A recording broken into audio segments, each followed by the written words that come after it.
There's a moment that happens to everyone, usually more than once a week, and almost nobody talks about it, honestly.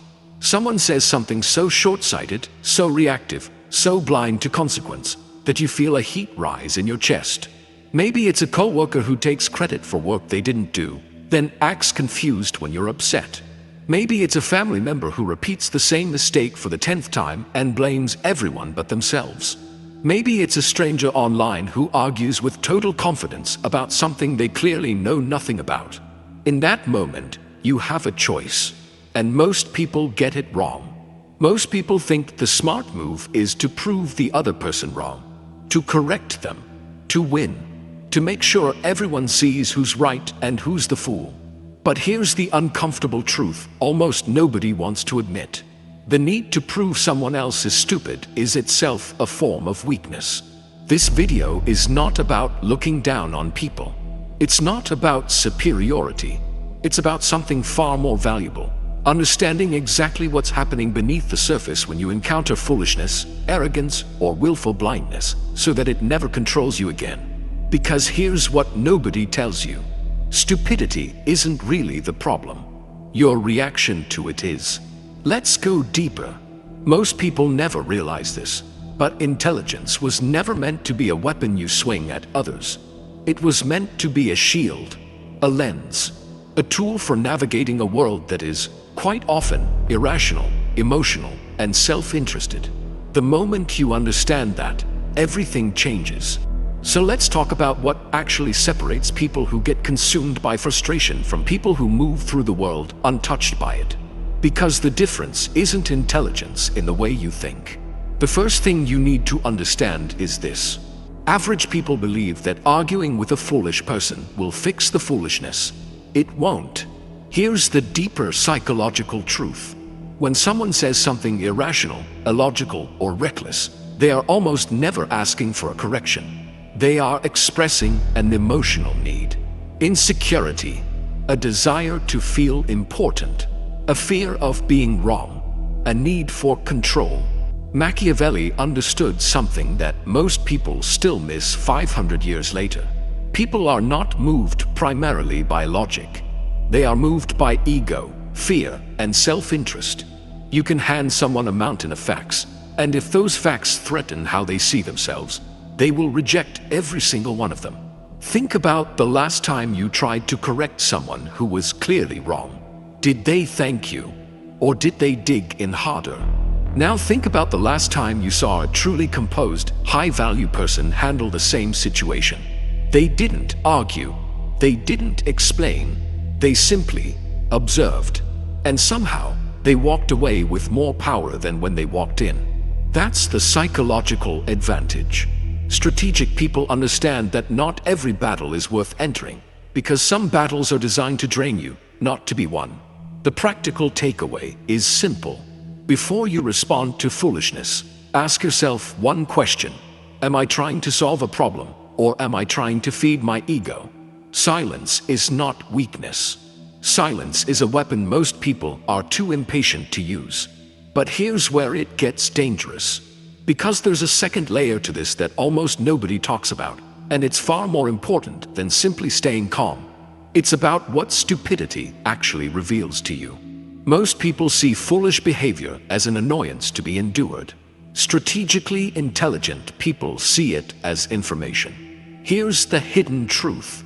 Every time someone acts recklessly, arrogantly, or irrationally in front of you, they are handing you a map of their blind spots, their triggers, their insecurities, what they value, what they fear, what they'll do under pressure. Sun Tzu built an entire philosophy of war around this single idea. Know your opponent, and you will never be surprised by them. You don't need to go to war with people who behave foolishly, but you absolutely should study them. Think of the coworker who constantly interrupts meetings to sound smart. That's not just annoying.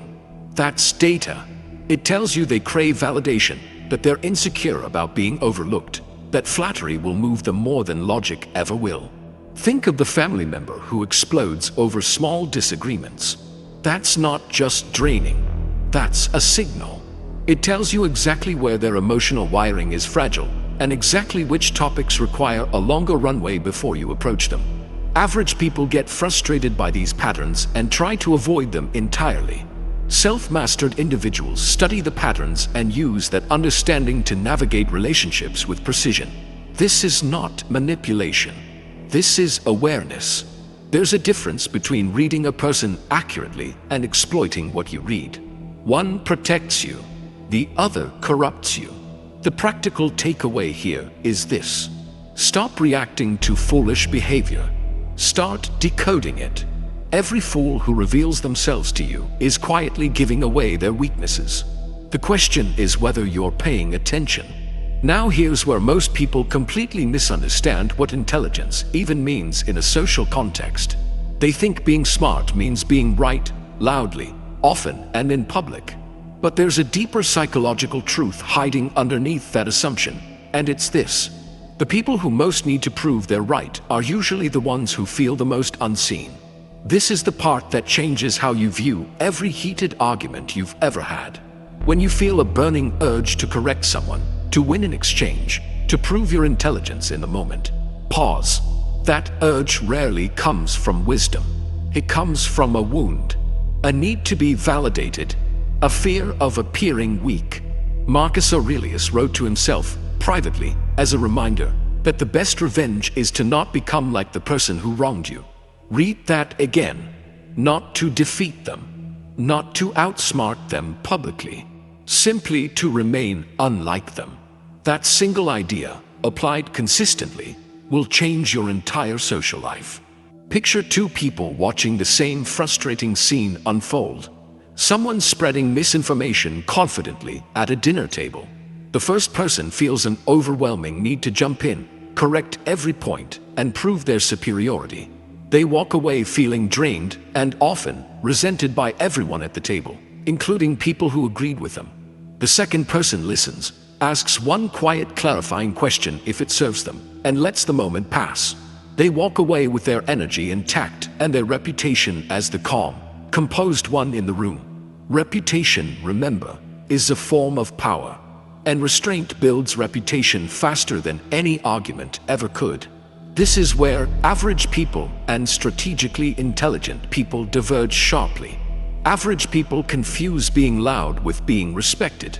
Strategic people understand that composure reads as strength and reactivity reads as weakness, every single time, to every single observer. The psychological advantage is enormous. When you stop needing to win every exchange, you stop being predictable. And when you stop being predictable, you become far harder to provoke, harder to manipulate, and harder to control. The takeaway is simple but demanding. The next time you feel that burning need to prove someone wrong, ask yourself whether you're protecting the truth or protecting your ego. Usually, it's the second one wearing a disguise.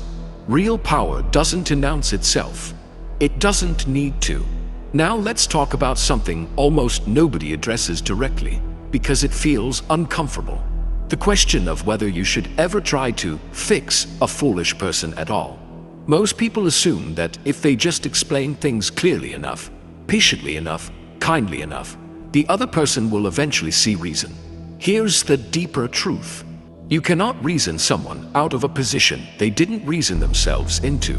This single insight will save you years of wasted energy. Some people are not confused. They are comfortable. Their current beliefs, however flawed, protect their ego, their identity, or their social standing. Trying to dismantle that with logic is like trying to put out a fire by explaining chemistry to it. Robert Greene's writing on human nature repeatedly returns to one theme. People protect their self-image above almost everything else, often even above their own self-interest. Understanding this isn't cynicism, it's clarity. So what does strategic intelligence actually look like here? It looks like discernment, knowing exactly who is capable of growth and who has closed the door on it. Investing your energy only where it can actually produce change. Think about the difference between a student who asks you a genuine question because they want to understand, versus someone who argues with you purely to avoid feeling small. The first person deserves your patience. The second person is testing your energy. And every minute you spend trying to convince them is a minute stolen from your own growth. Average people try to fix everyone, exhaust themselves, and often end up resented for their effort. Strategically intelligent people choose their battles with the same precision a general chooses terrain. Not every hill is worth dying on. Most, in fact, aren't worth climbing at all. The practical takeaway is this: before investing energy into correcting someone, ask a single question. Is this person actually open, or are they simply performing certainty? The answer changes everything about how you should respond. Some people cannot be reached, and accepting that is not defeat. It's wisdom. This knowledge is for self-protection, awareness, and personal mastery, not for harming or manipulating innocent people. The goal was never to look down on others. The goal is to stop letting their blind spots become your burden. Now, quick question for you. Which of these ideas has hit closest to home so far? Have you ever caught yourself arguing with someone who was never going to change their mind, no matter what you said? Think about that moment for a second. What did it cost you? Your energy, your peace, maybe even your reputation in that room. Hold on to that memory, because it's about to make the next part hit even harder. Here's something even more unsettling that most people never see coming. Sometimes, the person acting foolishly isn't foolish at all. Sometimes they're performing foolishness deliberately, because being underestimated is a strategic advantage. Let that sink in. Machiavelli understood something most people still refuse to accept. Appearing less threatening than you can be one of the most powerful positions available to a person. If people assume you're harmless, disorganized, or naive, they lower their guard around you. They reveal information they'd never revealed to someone they saw as a threat. This means that not everyone who seems careless with information, opinions, or reactions is actually careless. Some people use apparent foolishness as camouflage. Think about the negotiator who plays confused to get the other side to over-explain their position. Think about the coworker who acts scattered and forgetful, right up until the moment they quietly outmaneuver everyone in the room for a promotion. Average people see this and call it luck. Strategic people recognize it as calculated positioning. This doesn't mean you should become paranoid or suspicious of everyone around you.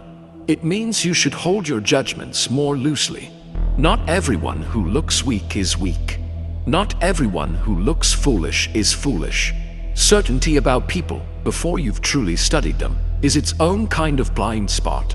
The psychological advantage here belongs to the person who stays observant longer than everyone else in the room, who doesn't rush to categorize people, who understands that appearances often mask deeper strategy in both directions. The takeaway is this: underestimate no one, and be careful how loudly you announce your own intelligence. Sometimes the sharpest minds in the room are the quietest. But here's the part that ties everything together. And it's the part most people miss entirely, even after learning everything up to this point. The real skill was never about dealing with stupid people. It was always about mastering yourself in their presence. Every principle you've just learned, restraint, observation, discernment, awareness, calculated presentation, none of it matters if you can't first control your own emotional reaction. Stoic philosophy has survived thousands of years because it identified the single most important battlefield a person will ever fight on. Not the world outside them, the world inside them. You cannot control whether people are reckless, arrogant, or blind to their own patterns. You can only control whether their behavior is allowed to dictate your emotional state. That single shift, from trying to control others to mastering your own reactions, is the foundation of every strategically intelligent person who has ever existed. Think of the leader who remains calm while everyone around them panics. Think of the person who can sit across from someone spreading nonsense with total confidence and simply smile, unaffected, because their sense of self doesn't depend on winning that exchange. That composure isn't accidental. It's trained. It's chosen, moment after moment, until it becomes identity. Average people let foolish behavior determine their mood for the rest of the day. Strategic people let it pass through them, The way wind passes through an open window without leaving damage behind. The practical takeaway, the one to carry with you long after this video ends, is this. Every time you feel triggered by someone else's foolishness, treat it as a test. Not of them, of you. Can you observe without reacting? Can you understand without needing to correct? Can you protect your peace without needing anyone else to change? That is where real power lives. So here's where all of this leaves you. You now understand that arguing rarely changes minds, because most irrational behavior is emotional, not logical, at its core. You understand that foolish behavior isn't just frustrating, it's revealing, and every pattern someone shows you is information you can use to protect yourself. You understand that the loudest need to be right often comes from the deepest insecurity, and that true confidence rarely needs an audience. You understand that not everyone can be reached, and that wisdom sometimes looks like walking away rather than trying harder. You understand that appearances can be a strategy in both directions, and that certainty about people is often premature. And most importantly, you understand that the real battlefield was never other people. It was always your own mind. You are no longer the person who gets pulled into every argument, drained by every fool, provoked by every reckless comment. You are becoming someone quieter, calmer, and far more dangerous in the way that matters. Dangerous to be underestimated, dangerous to manipulate, dangerous to provoke, because you no longer hand your power away so easily. The world hasn't gotten any less irrational. People haven't gotten any less driven by ego, fear, or self-interest. But something in you has shifted. You see the patterns now. You see the game beneath the surface. And once you see it, you can never fully unsee it again.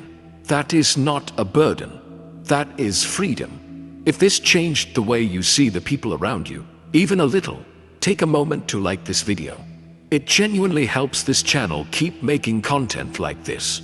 Subscribe if you want more of this kind of clarity, more hidden truths about power, psychology, and human nature. And before you go, tell me in the comments, which principle hit you the hardest today? Has someone in your life shown you their hand without even realizing it? I want to hear your story, because understanding others starts the moment you stop reacting to them and starts truly observing instead.